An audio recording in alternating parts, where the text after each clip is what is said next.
In October of 2023, a night security guard in Seattle called 911 in complete panic. When police arrived, they found him unconscious inside the security room. Every camera in the building was still recording, but according to the official report, the footage showed the same man standing on the floor of the building at the exact same time. A man who never entered the building and never left. My name is Ryan Foster. In 2023, I worked the night shift as a security guard at the West Bridge Financial Center in downtown Seattle. The job was simple: watch the cameras, walk the floors every hour, report anything suspicious. Most nights were boring. The building had 12 floors and more than 300 surveillance cameras. After midnight, the entire place felt abandoned. The only sounds came from humming air vents and the occasional elevator movement. On October 17th, I started my shift at 11 p.m. Outside, heavy rain hammered against the glass walls of the building. The city lights looked blurry through the storm. At exactly 1:13 a.m., I noticed something strange on one of the security monitors. Camera 47, the underground parking garage. At first, I thought the image had frozen. Near the far corner of the garage stood a man, motionless, just standing there, watching the camera. I leaned closer to the screen. The parking garage should have been completely empty. Every employee had gone home hours earlier. I immediately checked the entry logs. No one had entered the building. No one had left.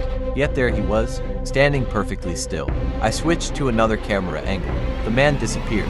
The garage was empty again. I stared at the monitor. Maybe it was a glitch. Maybe I imagined it. Then camera 52 activated. My stomach dropped. The same man appeared again.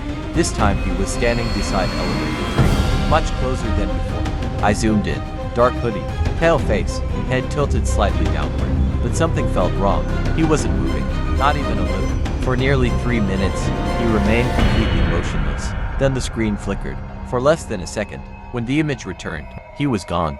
I immediately left the security room. Something about the situation didn't feel right. The elevator ride down to the parking garage felt longer than usual. The entire building seemed unnaturally quiet. When the elevator doors opened, cold air rushed inside. I stepped into the garage. Rows of empty vehicles stretched into darkness. Fluorescent lights buzzed overhead. My flashlight swept across the concrete floor. Nothing. No footsteps. No movement. No sign that anyone had ever been there. Then my radio crackled. A burst of static filled the speaker, followed by a voice I had never heard before. A calm voice. A voice that sounded far too close. "He's looking for you." The transmission ended instantly. I froze. The radio showed no active channel. No incoming signal, only silence. Slowly, I turned around, and for a split second, I thought I saw someone standing between two parked cars, watching me. Ryan stared into the darkness between the parked cars. For a moment, he was certain someone was standing there. Then the figure disappeared. I raised my flashlight and slowly walked forward. Nothing. Just empty concrete pillars and silent vehicles. My heart was racing. I told myself there had to be a logical explanation. Maybe the voice on the radio was interference. Maybe the figure on the cameras was just a glitch. But deep down, I knew something wasn't right. Back in the security room, I replayed the footage from camera 47. The hooded man appeared exactly where I had seen him before, motionless, watching the camera. Then I noticed something strange. The timestamp suddenly skipped forward 3 seconds. No static, no distortion, just 3 missing seconds. I replayed it again. Same result, 3 seconds gone, as if someone had cut them out. A few minutes later, another camera alert appeared. Camera 18, the lobby. I opened the feed. The hooded man was standing inside the building, directly in front of the glass entrance. The doors had never opened. No alarm had gone off. No entry record existed, yet somehow he was there. I switched to another angle. The lobby was empty.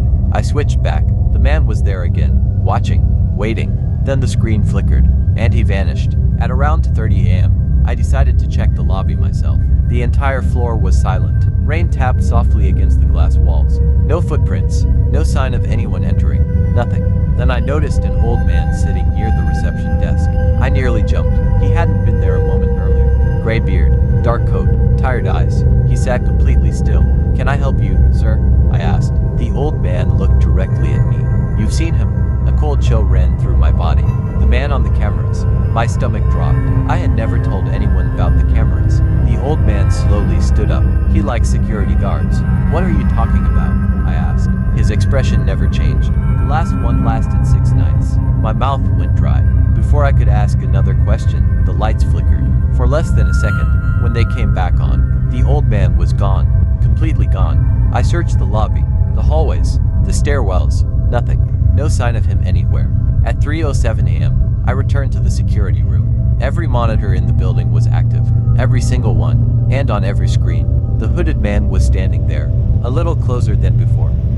I stared at the wall of monitors. Every camera feed in the building was active, and on every screen, the hooded man was there. My hands froze above the keyboard. That was impossible. The cameras covered different floors, different hallways, different rooms, yet somehow the same figure appeared in every location at the exact same time. I quickly switched between feeds. The man never moved. He simply stood there, watching, waiting. A cold feeling settled in my chest. I grabbed the building map and checked the camera locations. If the footage was real, there should have been dozens of identical people scattered throughout the building. That made no sense. I decided to check one of the locations myself. Camera 82, the 10th floor conference hallway. I took the elevator up. The ride felt unusually long. With the doors open, the hallway was empty. No hooded man, no footsteps, nothing. I checked everywhere, every corner. The entire floor was deserted. Then my radio crackled. Static. A voice whispered through the speaker. Wrong floor. I stopped walking. The voice sounded calm, almost amused. Before I could respond, the radio went silent. I ran back to the elevator. As the doors closed, I glanced down the hallway. A dark figure stood at the far end, motionless, watching me. My heart nearly stopped. The elevator doors shut. When I reached the security room, every monitor was still showing the hooded man. But something had changed. He was closer, much closer. On several cameras, he now stood only a few feet away from the lens. I zoomed in on camera 34. For the first time, I could see part of his face. Pale skin, sunken eyes, and a faint smile. Then every monitor flickered at once. The screens went black. 1 second, 2 seconds, 3 seconds. When the image returned, the hooded man was gone. Every camera showed empty hallways, empty rooms, empty floors. I let out a nervous breath. Maybe it was finally over. Then a notification appeared on the main monitor. Motion detected. Location, security room corridor. I slowly turned toward the door behind me. Someone was standing outside. I couldn't move. The monitor clearly showed someone standing outside the security room, motionless, just staring at the door. The image quality was poor, but I already knew who it was. The hooded man. My hands trembled as I zoomed in. The camera feed sharpened. My stomach dropped. The figure wasn't facing the door. He was facing the camera, as if he knew exactly where it was, watching, waiting. I slowly looked toward the security room entrance. The heavy metal door remained closed. No footsteps, no sounds, nothing. The monitor suddenly flickered. For a split second, the figure disappeared, then reappeared much closer, only inches from the camera. I pushed my chair back. My heart hammered against my chest. The radio on my desk crackled violently. A burst of static filled the room. Then a voice whispered, "Don't let him inside." The transmission ended. I grabbed the radio. "Who is this?" No answer, only silence. I looked back at the monitor. The corridor was empty. The figure had vanished. For several seconds, I just sat there, trying to convince myself now that this was real. Then someone knocked on the door. 3 slow knocks. Bang, bang, bang. I froze. Nobody should have been inside the building. The knocking came again, slower this time. Bang, bang, bang. The security room suddenly felt smaller. The fluorescent lights above me flickered. The monitors flashed with static, and every screen in the room turned on at once. The hooded man appeared again, but this time something was different. He wasn't standing. He was walking, slowly, directly toward the cameras, one step at a time. Every feed showed the same thing. The same man, the same movement, the same impossible smile. Then all the monitors went black. The room fell silent. A few seconds later, one camera feed returned. Camera 12, the hallway outside the security room. I stared at the screen. The corridor was empty. The hooded man was gone. Relief washed over me. Then I noticed something. The camera angle looked wrong. Very wrong. I leaned closer. My blood ran cold. The camera wasn't showing the hallway anymore. It was showing the inside of the security room. My security room. The room I was sitting in. I slowly looked around. The monitor displayed my desk, my chair, my coffee cup, everything, as if someone was filming me from inside the room. But there wasn't another camera in there. There never had been. Then the image shifted. A dark figure appeared behind my chair, standing directly behind me, watching. I jumped out of my chair. The monitor clearly showed a dark figure standing behind me. My breath caught in my throat. Slowly, I turned around. Nothing. The room was empty. No hooded man. No footsteps. No sound. I looked back at the screen. The figure was still there, standing directly behind the chair I had just left, watching. My hands shook as I grabbed the flashlight. Something was wrong. Terribly wrong. I pointed the flashlight around the room. Every corner. Every shadow. Nothing. Yet the monitor insisted someone was standing behind me. Then the figure moved. For the first time, its head slowly tilted to one side, almost like it was curious, studying me. I stumbled backward. The lights above flickered violently. The monitors flashed with static. Then every screen in the room went dark. The building fell silent. No hum from the ventilation system. No electrical noise. Nothing. It felt as if the entire building had died. Then my phone vibrated. A known number. I answered immediately. Hello. Several seconds passed. No response. Then a weak voice whispered, "Leave the building." My stomach tightened. Who is this? The voice sounded terrified. I didn't leave when I had the chance. The call disconnected. I stared at the screen. The number disappeared instantly. No call history. No record. Nothing. At that moment, the backup generator activated. The lights returned. The monitors flickered back to life. I immediately checked the security cameras. Every feed looked normal. Empty hallways. Empty offices. Empty stairwells. Then camera 91 activated. The rooftop. A lone figure stood near the edge of the building. The hooded man. Motionless. I zoomed in. My heart nearly stopped. The figure wasn't facing the camera. He was facing the city. And beside him stood another person. Someone on their knees, hands tied behind their back. The image quality was poor, but the person looked familiar. Very familiar. I zoomed in further. The face finally became clear. It was me. The rooftop camera was showing me kneeling beside the hooded man. I couldn't breathe. I was standing inside the security room. Yet the camera showed me on the roof. The same clothes. The same face. The same terrified expression. Then the figure on the rooftop slowly turned toward the camera. Even from that distance, I could see the smile. A wide smile. As if he knew I was watching. Then the rooftop feed cut to black. A new message appeared across every monitor in the room. 6 nights left. I stared at the monitors. 6 nights left. The message remained on every screen. Bright white letters against a black background. My hands were shaking. Who had written it? And how did they know about the old man's warning? The last one lasted 6 nights. Those words echoed in my head. Then another phone call came in. A known number. I answered immediately.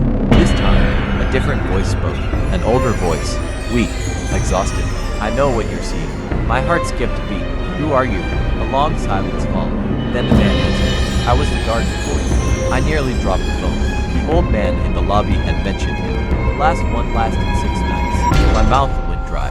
What happened? The caller took a slow breath. I made the mistake of watching. Watching what? The cameras. A chill ran through my body. The man continued, the more you watch him, the closer he gets. I looked toward the monitors. Every screen was black. Every screen except one. Camera 91. The rooftop. The hooded man was still standing there, waiting. The caller spoke again. Stop looking at me. Before I could respond, the call ended. The line went dead. Then the rooftop feed changed. The hooded man was gone. Completely gone. I searched every camera. Nothing. No sign of him anywhere. For the first time all night, the building appeared normal. I almost felt it. Then a motion alert appeared. Location. Floor 12 stairwell. I opened the feed.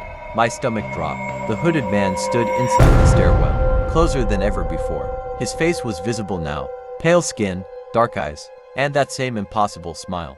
A second alert appeared. Floor 11 stairwell. Then another. Floor 10 stairwell. I watched in horror as alerts filled the screen. Floor 9. Floor 8. Floor 7. The figure was moving down the building, one floor at a time, coming closer. Every few seconds another alert appeared. Floor 6. Floor 5. Floor 4. My breathing became shallow. He was heading toward me. Then camera 3 activated. Security room hallway. The hallway outside my door. The hooded man stood there, motionless, looking directly at the camera. The radio exploded with static. Then a whisper came through, so quiet I almost listened. Don't open the door. 3 seconds later, someone knocked. Bang, bang, bang. The same slow knocking, the same rhythm. The lights flickered, the monitors glitched, and for a split second, the hallway camera showed something impossible.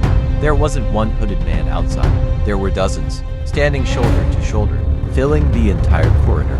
Every single one smiling. Then the image disappeared. The knocking stopped. Silence returned. A notification appeared on the main monitor. Night 1 complete. 5 nights left. I didn't sleep. I couldn't. Every morning the messages disappeared. Every night they returned. 4 nights left. 3 nights left. 2 nights left. The hooded man kept getting closer. By the 6th night, I looked exhausted. I barely recognized myself. Then midnight arrived. Every camera feed in the building went black. At the exact same moment, the security room fell silent. No electrical hum. No static. Nothing. Then white text appeared. Final night. My heart started racing. Another message followed. Look behind you. I froze. I remembered the old guard's warning. Don't watch him. Don't follow him. And never look behind you. I kept staring at the monitor. The screen flickered. Then all 91 cameras appeared at once. Every feed showed the same thing. The security room, my desk, my chair, and a hooded figure standing behind me. On every camera, the figure slowly leaned closer. That pale face, that impossible smile. Then the screens went black again. A whisper came from somewhere behind me. Not from the speakers, not from the radio. Inside the room. Finally, my blood ran cold. The whisper came again. Closer this time. You watched. Then my phone rang. A known number. I answered immediately. The old guard spoke. His voice sounded terrified. If you can hear me, leave now. What is it? I whispered. There was a long silence. Then he answered, he's not trying to get into the building. My stomach tightened. Then what does he want? The old man took a shaky breath. He's trying to get out. The call ended. At that exact moment, something touched the back of my chair. I ran. I didn't look behind me. I sprinted through the hallway, past the elevators, past the stairwell, straight for the exit. The emergency doors burst open. Cold air hit my face.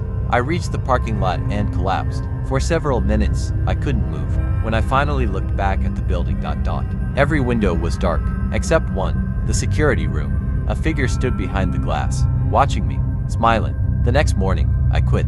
I never went back. Months passed. Life slowly returned to normal. Then one evening, I received an email. No sender, no subject, only one attachment. A security camera image. I opened it. The picture showed another security room, another building, another guard, but standing behind him was the hooded man, waiting, watching, smiling. At the bottom of the image was a single message. Night 1. The end.